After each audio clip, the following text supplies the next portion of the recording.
want to welcome you to the Sensory Empower podcast. And today I have Alex, who is the owner of The Confident Parent. And Alex, I'm just so excited to have you on the podcast. And I'd love for you to just kind of share with everyone a little bit more about you, your business, and if you can share with everyone some exciting news that you have today. Yeah, Bethany, thank you so much for having me. I'm so excited to be here. So, my name is Alex Vieira. I'm an occupational therapist like Bethany, and I started out in pediatrics, and now I'm working primarily with parents online. And it's such rewarding work. And today's the day I launched my podcast, so it's fun to do this interview with you.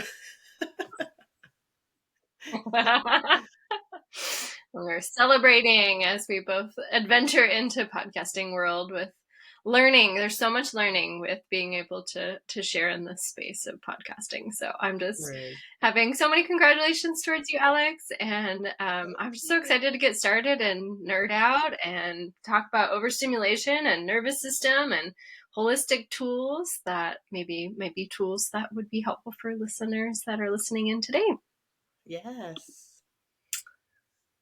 So I would love to just kind of hear your thoughts about overstimulation and the nervous system, and then maybe some of your favorite nervous system fun facts.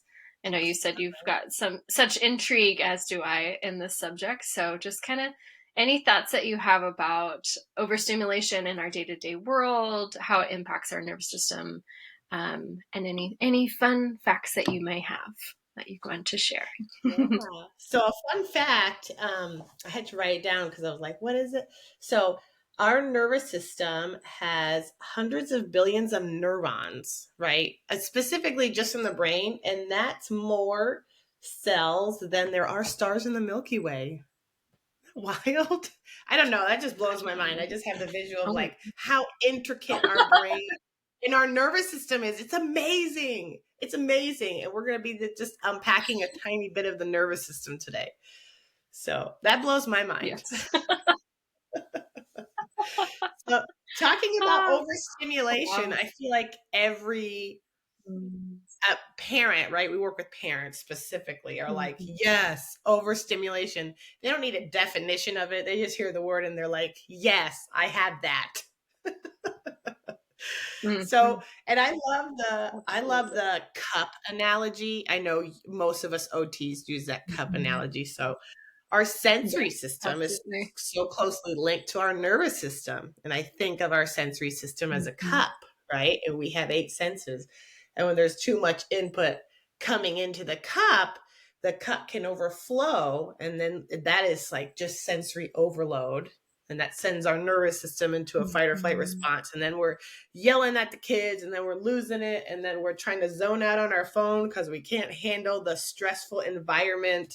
So I think it's really important to know when you're overstimulated, right? And then you can start building awareness around, I'm getting overstimulated. And then you can start using these tools that we talk about to help prevent the overstimulation, right? I mean, it's still going to happen, but there are things we can do to even prevent that cup from overflowing all the time. So that's that cup analogy that I love. Do you explain it to parents in a similar way? I definitely do. Yeah. And I've gotten so much feedback. I've given some, even teacher presentations, and they're just like, oh, it's that visual, right? We're visually seeing like, oh, I have a small cup. So these are things that I'm going to be more sensitive to. So I've just got to kind of keep tabs of what senses have smaller cups. And it's just this really clear visual that I think just makes it more concrete because we have a clear explanation. It's visualization in itself is very powerful, but to have the clear, like, oh yeah, I am literally overflowing because it was too much. And then I had that loud noise, and that was the thing that pushed it over the top. I love, and I've gotten some really good feedback that it makes sense. It's a very clear way of understanding sensory overwhelm, overload, and that whole context that can be, kind of confusing language in the world of OT that we help and support with. So I think it's really beautiful that ease of clarifying some of those facets to make Yeah. it just more understandable for those. Because the more we understand, the more empowered we can feel with the knowledge to make a shift of that awareness piece. Like awareness Yes, that is key and understanding. crucial. Yeah, the awareness Yes. and the Yeah. why. A lot of a lot of us need to know the why Mm-hmm. behind Yeah. things, and that's when it starts to click. And that's what we do. Mm-hmm. We explain the why. Yeah. Yes. It's so delightful. And I think just when I think about working with the families that I support and working with the adults that I support in the online space, they're like, huh? You just, that light bulb moment of, oh, it's clicking. Like, it's making so much sense when it's understood from a sensory lens and the Mhm. responses that our bodies have, especially sensory sensitive world. And we'll dive into that a little bit of like, how can we think about our environment to support sensory sensitive world? But I Yes. think there's just those beautiful moments where we can just like take a pause and have a reflection of like, oh, this is because of this. Like this big response occurred as a result of this sudden thing when we were able to think about it from a sensory lens.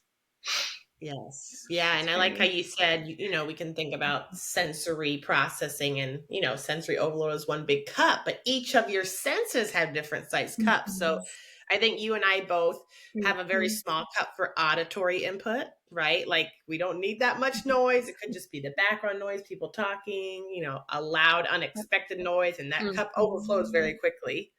And you could be maybe mhm, sensory mhm. seeking and have a big cup. So I know I'm sensory seeking for proprioceptive input. So I need to move a lot.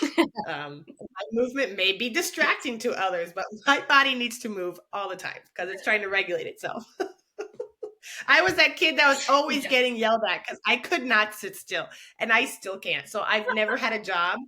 Yeah, right. We don't have jobs where we sit down. We work with kids. We're moving all the No. time on purpose. We have these careers on Oh, as I purpose, sit on my rockers. Yeah. right? Yes. I, I resonate with that so much, Alex, because I was that kid where I probably needed like a 504 in school because Yes. I couldn't stop moving. And we're Mhm. just trying to meet that need. Just a big cup. We're filling it up. We're getting feedback. We've got to know where our body is. So we're leaning and we're pushing and we're moving and we're twisting and we're sitting on Yes. things and squeezing things and flipping things. And yeah, I resonate deeply with the busy kids, and that I think Mhm. the other feedback I've had is that when I get to explain my sensory shares of what life is like being a proprioceptive vestibular seeker, that those are things Yes. that really start to click in of a deep understanding of parents that may have the exact opposite profile as their kids who are more of a sensory Yeah. seeker preference and profile. Mhm. And it's this like, oh, that's because they just need more. I Yeah, get that's why it. my It's kids. not like a bad behavior. Yes, yeah. And my husband well, I have to remind him our children are young. They're 5 and 2. He's like, why can't they just sit still? I'm like, well, this one has more sensory seeking than the average 5-year-old, so she cannot. That's why we only eat outdoors where kids can run around and not break things, like and when you understand this about yourself and about your children, you have more empathy for yourself and for your kids, and then like you're not going to lose it on your kid as much because you're like their little body is just trying to meet a need and regulate, right? It's powerful to know this stuff. Mm-hmm. It really is. And I hear the passion and excitement in our voices to be able to shout Yes, this from the rooftops. to moms all the time. I'm Mhm. like, you need to know this. You need to know why you may Mhm. like the deep pressure and the movement, but it's the light, unexpected touch from your kids that just sends your skin crawling. Like, that's why. And then plus the noise and plus the visual clutter. That's why you feel like you're losing your mind. And when you know this, it just, Mhm. it's beautiful. And then you could start changing your environment using tools to really support your nervous system. Mm. It goes right beautifully into our next topic of holistic tools and techniques. Yes. So are there any favorite techniques that you recommend or you use yourself, Alex, for managing those overwhelming moments of complete overstimulation? What kind of helps you Yes. regain control, or what are some of your favorite tools? Yes. So I would say the foundation of awareness, understanding your sensory needs is huge. And Mhm. then you continue to build awareness when these things happen. So you know that grocery shopping with your young kids usually makes your cup overflow. Okay, but sometimes we still have to do these things. I mean, you can accommodate, you could do Walmart pickup, you can avoid the grocery store during busy hours, but if you have to do it, you can use those tools, even Walmart has sensory friendly hours now with no music and dimmer lights. Like, Mhm. oh my gosh, I don't know if I could go to Walmart all day like that. But that awareness, right, it helps you understand. And then you can try to accommodate. And then you can start using tools. Mhm. So, one of my favorite tools is just that deep breathing. I know we hear it all the time. Oh, everyone says to take deep breaths, but it really does help when you could feel the overstimulation happening. The heart is beating faster. You're starting to get irritable. Mhm. Take those very deep breaths, diaphragmatic breaths with the long exhale, because right, your nervous system is going to go into fight or flight automatically. You cannot control that. So it senses a threat. Your kid is screaming, you're chasing your kid, you're trying to follow the list. There you go, fight or flight. Okay. You have no control over that. But with your breath, that's you're into the automatic nervous system. And the deep breathing is going to slow down your heart Mhm. rate and tell your nervous system, hey, it's okay. You're actually safe. That's what that deep breathing does. And Mhm. I use affirmations. I tell moms, like, if you have something that you Mhm. can, or a mantra you could say over and over, like this, it's okay. We're safe right now, or I don't have to do this right now. You can do that self-talk to try to, with the deep breathing. Mhm. And then there are tools that you could Mhm. use, like, to prevent.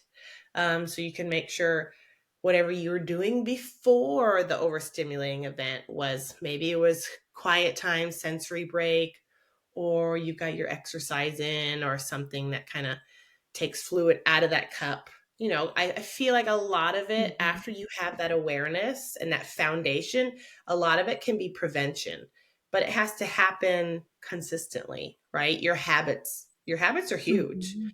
right? If you're scrolling all the time and Yes. listening to loud music and you're not exercising, you're more likely to be dysregulated, and that's going to lead to more overstimulation. So I feel like a lot of this is prevention as well. Once you have that baseline of awareness, do Mhm. you agree about, like, prevention? Well, oh, so much. And I think, step number one is awareness. If we don't have that beautiful interoceptive cue that something has shifted in our body, which is why I really coach Mhm. on what is our heart rate telling us, and can we use that biofeedback even, like technology Mhm. now, and some people have it, some people don't, but technology now allows for us to have a tracker of our heartbeat on our wrist sometimes, Yes.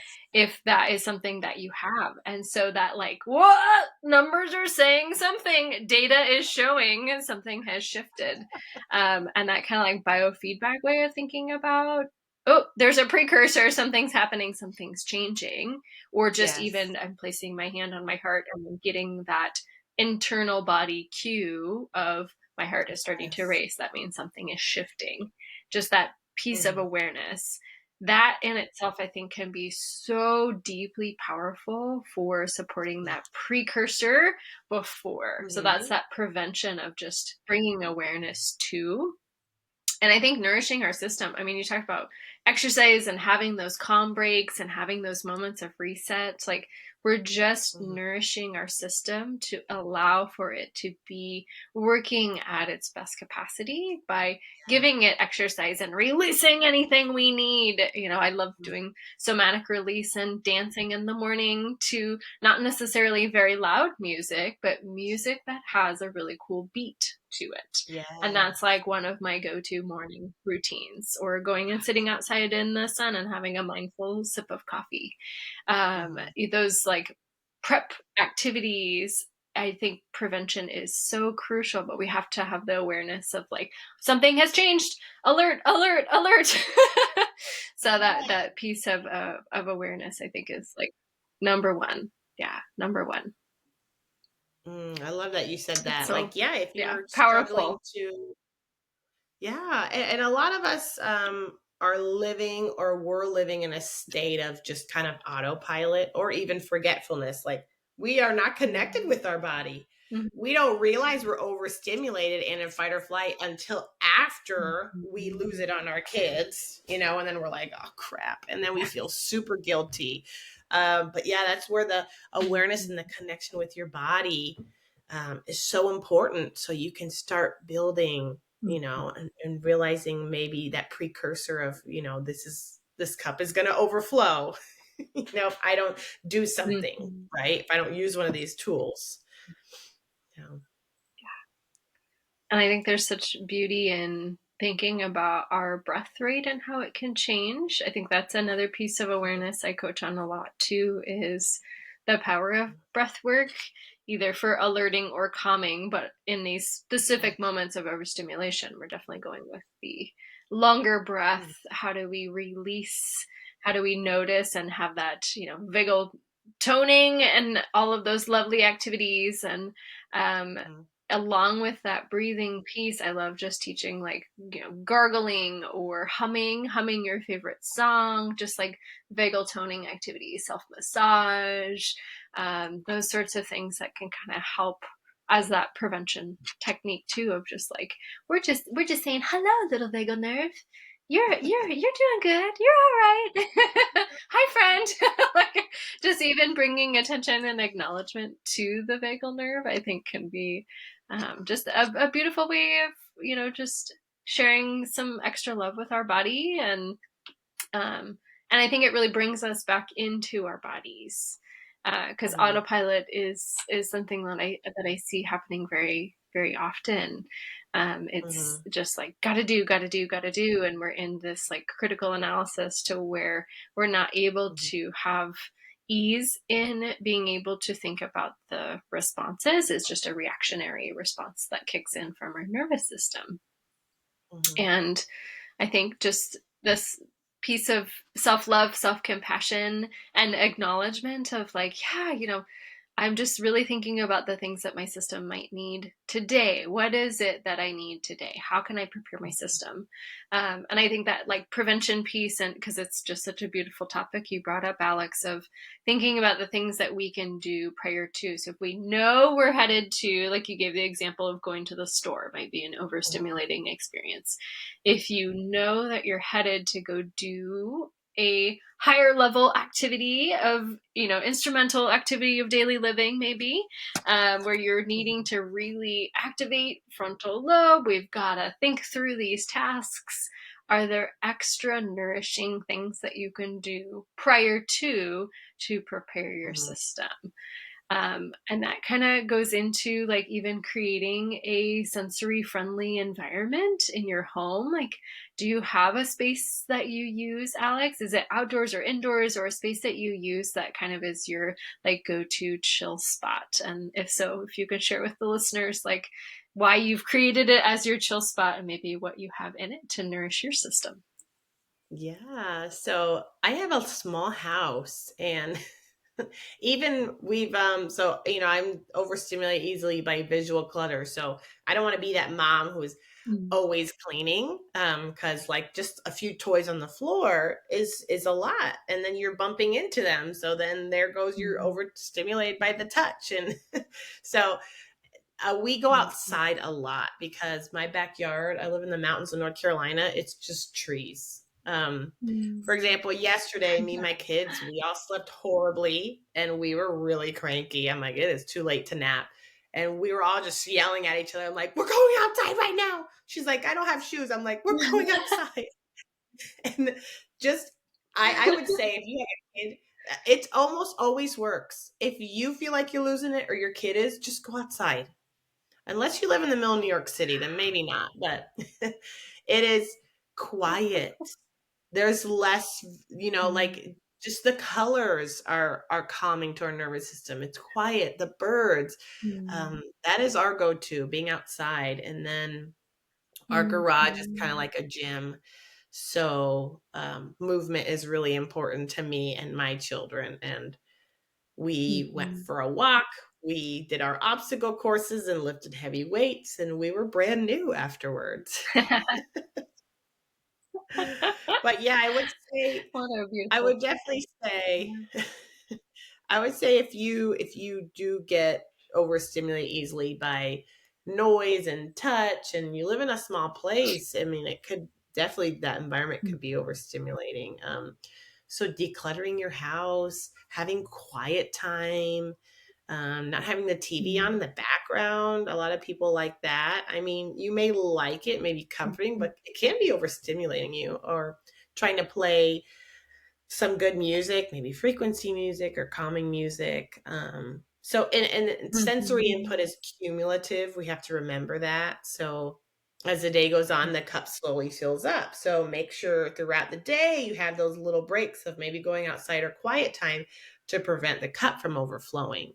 Um, so, what about you? You're a teacher and Mhm. you work with kids. Do you hide in the bathroom?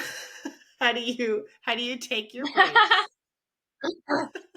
I was like, I luckily get to go float into schools as an OT, so I get to go have time in between. So I might go to, 3 different schools in a day.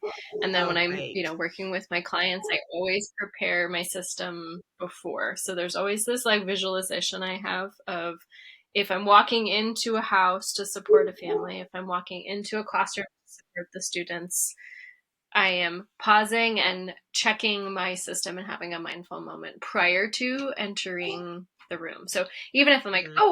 oh, maybe a few moments behind schedule, I just take that 30 seconds and I just kind of like squeeze my arms. I have a moment of grounding. I might like wall leaning is like one of my faves of just like, I'm going Oh, to just yes. lean against this wall. I'm just going to like notice my rib cage expanding and closing, and I've got this deep breathing, and I'm setting my intention of calm regulation before I go enter a room. That might Mm, be, I don't even know what I'm walking into sometimes. And that has been a really helpful kind of pause for me. And then mm, before I work with my online one on one clients, I have like a grounding moment where I'll maybe yeah, light a candle and just, use some essential oils, just kind of like take a mhm, moment, at least probably 5 minutes for myself to prepare my system mm. and just take a sip of something warm. I'm a coffee girl. I love tea in the afternoons, but those just moments of pause to just acknowledge and feel the sensation going down my throat, into my stomach. That Mm. mindful moment, maybe sitting out on the porch and listening to the birds, because I live in Oregon and there's just beautiful forests everywhere, and I just love mindfulness in nature. And I'm so grateful that you brought that up, Alex, of like the power of using nature as a grounding technique, especially if the inside is starting to feel too tight, too loud, too overwhelming. We can have Mm. that freedom. And I remember, being raised as a kid, we were outside even if it's raining. Like Oregon is super, super wet Oh, in the yeah. winter, and you get your duck suit on, you got your big bill brim, and you're out with rain boots, tromping around, digging in the dirt. Like, so much gratitude for having been raised with such a wonder of the natural world, because Yeah. the curiosity of the bugs and the birds and the insects and the just everything around it was such a powerful way for me to just get so much input, and it's been one that I've always returned to. So I took a Mm. mindful walk in nature this morning before a podcast. So yeah, thank you for bringing up the power of nature. Such a beautiful tool. Yes, and thank you for sharing. I love that you said, okay, so I remember doing early intervention and those little moments in the car between Mm. houses were moments of transition. I like to talk about what transitions are. Mm-hmm. And that's a great time to take a break. Like you said, 1 minute of leaning on the wall, maybe putting on some essential oils and taking a deep breath. Sometimes that's all we need in the transitional moments between the big Mm-hmm. tasks. That is where we can find these moments of reset, even if it's just 1 to 5 minutes. And that's so powerful Mm-hmm. before, right? Before you get the kids for nap, just check in with yourself. I call it checking in. Take a deep breath. How are you Mm-hmm. feeling right now? Maybe before dinner, after you put the kids to bed, when you're driving to work, when you're picking up the kids from work, those are transitional Mm-hmm. moments. And try not to fill them, right? When we're on autopilot, we're filling every moment with something. I have to finish this podcast. I have to call my mom. I have 2 minutes. I'm going to answer this email. Like, no, don't do that. That's why your cup is overflowing all the time. Like you said, 1 minute in that transition can be what you need to reset. So I love that you brought that up. Mm. Yeah, it is a powerful moment that we're taking the empowerment step to pause, which is something I coach on a lot too, is just like the power of the pause. The like, oh, hang on, prior to a reaction. And of course that is a very Mhm. challenging thing. And that kind of leads into our next topic, is just how do we coach and support overwhelmed adults and parents? What advice can we give to them? We talked a lot about like the power of the pause, those transitional movements, but are there any other advice that you have for overstimulated parents that you think would be really helpful for them to consider and maybe reflect on today? Yeah. And just a reminder, like, right, as moms, we want to make sure we're doing our best for our kids and we're meeting them and their needs where they're at. But if we don't take care of ourselves and meet our needs, it is harder to help our children. And that is one of the hard realities of being a parent. Um, if you're a parent that cares, you're probably exhausted all the time because you're doing the work on yourself because you know it's going to help your kids. So that's the number one thing. You Mhm. have to help yourself. If you're drowning, you cannot save your kids. If you are always snapping and you're always irritable and you have crappy habits of scrolling all the time and you're not taking these breaks and you're not connecting Mhm. with your kids, you're not going to be able to help them because right as moms, a lot of us start helping ourselves when we realize it's going to help our kids. Um, and Mhm. a lot of us won't, like, even before kids, maybe it's hard for some of us to take care of ourselves and love ourselves. But when you see how that affects your family when you don't meet your own needs, right? Like, I'll tell my husband, I'm like, Mhm. if you're having a hard day and you walk in stress, just don't. Take care of yourself first. Go for a run, do whatever you need, and then come in the house because your energy and your Mhm. regulation affects everyone around you. If you are dysregulated, you are going to dysregulate everyone around you. So, parents, and this is the Mhm. tough love of we have to take care of ourselves first. And if your cup is overflowing, and you're like this, right? Fight or flight, smart brain shuts off. You're not even going to know how to help your kids in the Mhm. moment. So prioritize your regulation in that moment. Use those tools. Take the break. Lock yourself in the quiet, dark bathroom if you have to. Okay. Mhm. Like, just Mhm. go outside and give your kids an activity and take a few minutes for yourself. Check in with Mhm. yourself. Take some deep breaths. What do you need right now? Do you need to move? Put the kids in the stroller and go make it happen. Yeah, we have to kind of stop making Yeah. excuses too. And as parents, we're like, well, I have kids. I can't. I don't have time. That's BS. Okay. You have to prioritize yourself. Mhm. And when you start to do that, you realize that your parenting is so much better. So prioritize your regulation first, and then you can help your kids. Because if I'm having a tantrum with my child, I cannot help her. I take a step away for a minute and I ground. I do what I need to do, and then I can help her. Mhm. So that is the tough love Mm. of parenting. It is. And and it's such a beautiful share about the power of co-regulation, right? That Yeah. active awareness of a dysregulated adult is not going to be able to support regulation in anyone else in the whole household, Mhm. let alone, the community, right? I just think about like the idea of like the ripple effect of the things that Alex, you and I are both like on a mission to support Yeah. people with, is being able to have that realization of regulation is a crucial power tool.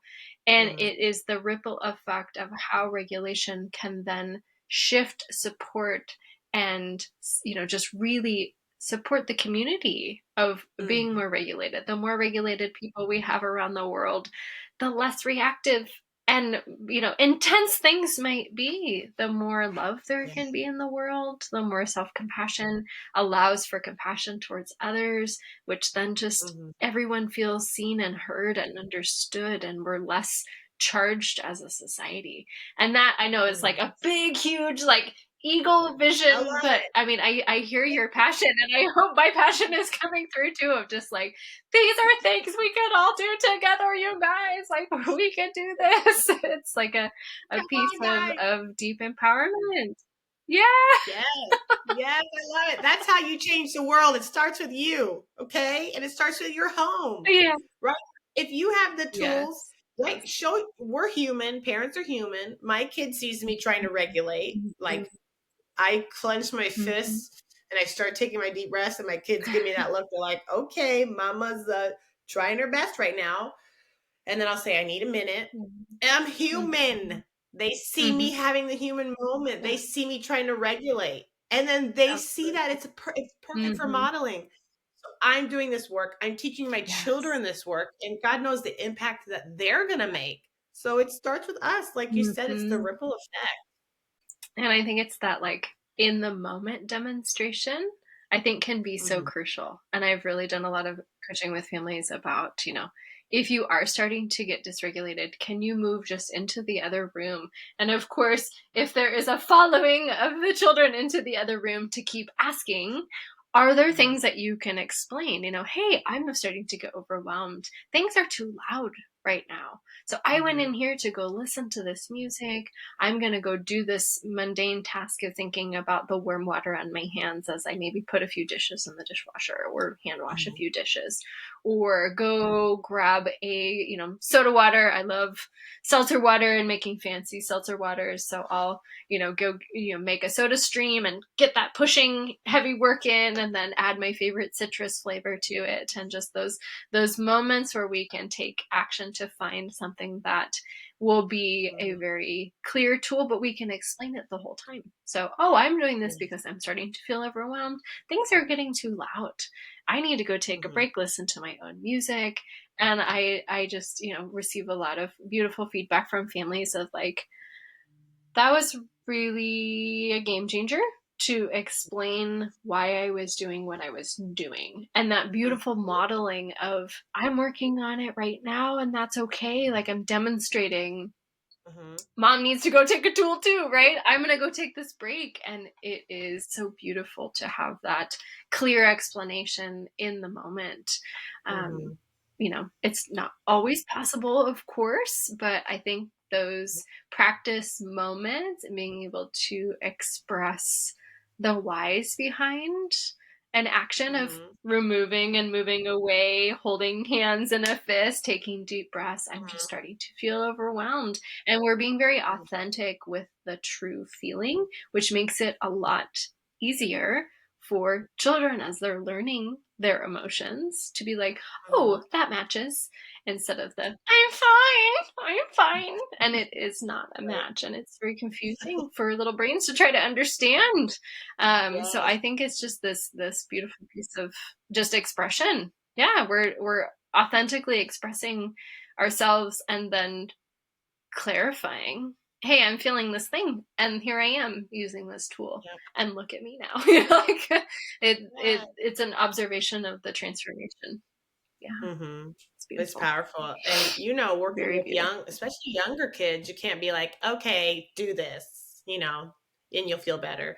We have Hmm. to model it to even the Hmm. kids we work with. If you work with kids, you can be like, Miss Alex needs a break right now. Is it okay if I dim the Hmm. lights? We turn down the music a little bit, Mm-hmm. or I'm Absolutely. feeling tired. Mm-hmm. I need to turn the lights up, and like just that modeling, because and kids look up to us, right? And they're gonna soak in everything we're doing.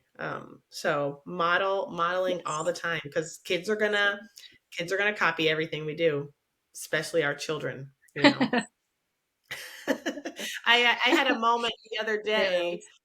I had a moment the other day. I was telling my daughter, I'm like pregnant. I'm not that pregnant. I'm just lazy. And I like take the broom where I kick the toys into the corner and then I put them in the bin. So I was telling my daughter I was telling her to clean up. I'm like, why are you kicking your toys? Use your hands and put them in the bin, please. And then I'm just like, hold on a second. I don't pick up toys. In her little brain, she's like, this is how we clean up in this house. Like just that moment of, duh, she got it from me. Mm-hmm. Yeah, modeling in itself.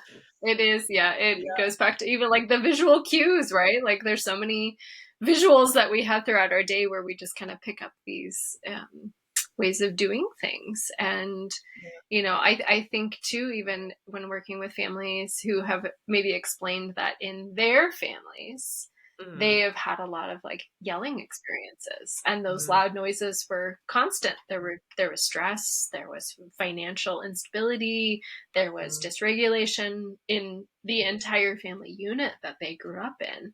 And this mhm, active awareness of, I want to make a shift, how do I, mhm. if that's a rote pattern? And Yeah. the awareness piece of, we've got to nourish our systems. And if Mhm, we have had a day like you shared, a couple days ago, it sounds like, didn't sleep well, making an active step choice to shift. Hey, we're going to take it a little bit easier today. We're going to spend even more time outside. We're going to use even more tools today.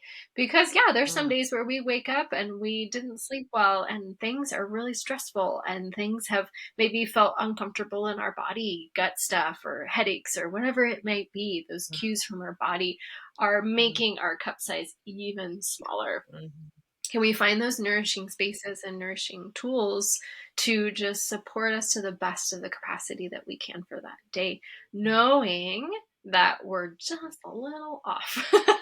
yes. Mm-hmm.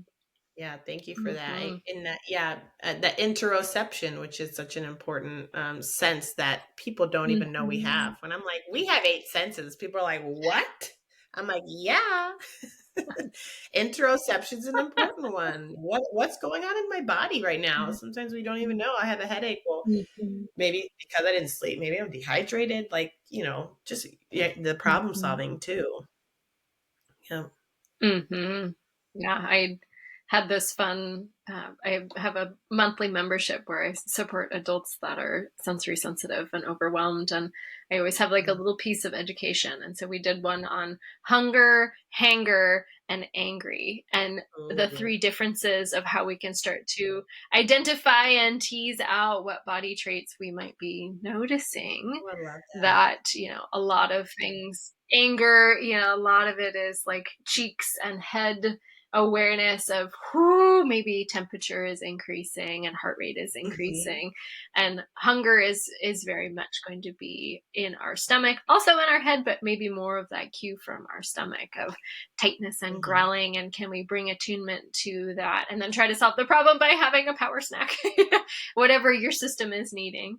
I am also a go to sensory snacker. And so I strategize snacks and how I like ingest food throughout the day, Oh, thinking and yes. making sure, because I've got a big cup for oral input too. So I'm like, I need Uh-huh. crunchies. Nope, I'm working on not biting my nails. They've gotten so long. It's delightful, because I'm strategizing the things that I can have for my system. So it is That's this like, we're just prepping ourselves, knowing the things that really support support, and even like doing some journaling, I think is such a key piece of just like, oh gosh, I really noticed a shift when I used this. This is something I'm going to have in my back pocket of my repertoire of a nervous system tool that I can bring back. Or gosh, when I did this, I kind of got more uncomfortable. Well, that's maybe one to like tab for a moment. I can maybe try it again in the future. But I think a lot of these tools that we can brainstorm to support our clients are a lot of trial and error. And I think tracking and having some data tracking, if that's how your brain works and is intrigued by it, I think it can be very empowering to kind of start to notice the trends or the patterns of, what was it that really supported me shifting from dysregulation to a state of calm and ease and returning back to this lovely equilibrium and not being as reactive. Was it the deep pressure input? Was it lifting weights in the morning? Was it nourishing my system with whichever food I was needing that day? I'm a go-to for like carrot sticks and dried mangoes, of just like having that like pull and that crunch and like that heavy work of chewing. So those are all things I Those are like our build car into snacks. my routine. The car snacks, I Car love it. snacks. Because we're sitting for a long time Oh, with they're all the so good. crunchy food. Yes, crunchy foods indeed. The Yes. best. Well, can you share a little bit, Alex, about your new podcast and just kind of tell everyone about it, what listeners maybe can expect with your new podcast? I'd love to hear. So I love doing the talking head reels, where I'm just throwing out education, and I had someone would be like, Mm-hmm. "Can you talk more about that?" So I'm like, "Yeah, I could talk all day about this." So I record podcasts in my car. I call it my studio. And I'll just be going through. I have a 12-week coaching program that I just started, and it's online. I was doing weekly coaching where I would educate during our coaching calls, but now I have mini courses for the 12 weeks. So that's what I'll be covering in the podcast. All these, right, with the holistic approach, there's a lot that goes to the nervous system. So Mm-hmm. I'll be talking about the nervous system states, all the bottom up approaches first, the sensory system, and then we'll be going top down with some thoughts and beliefs, identifying our behaviors, classic OT stuff. How do we change our environment to make us more Mm-hmm. successful? So that's the coaching program I have. So I'll be talking about that a little bit in my podcast, and the podcast is kind of like an overview of what that is. But I'm just so excited to Mm-hmm. give, and I like to give away things for free as much as I can. Like I give courses and I do master classes because it's just stuff we need people to know. Like you need to know this stuff. So that's my Mm-hmm. job, to try to share with as many people as possible. Because right, it starts with us, right? If we want to make an impact on the children in the world, it starts with their caregivers. So Mm-hmm. Well, I just want to congratulate you for making the powerful step into podcasting world to share the information. I started this journey about 3 months ago now, so it's a newer adventure for me as well, and just your podcast is loving it.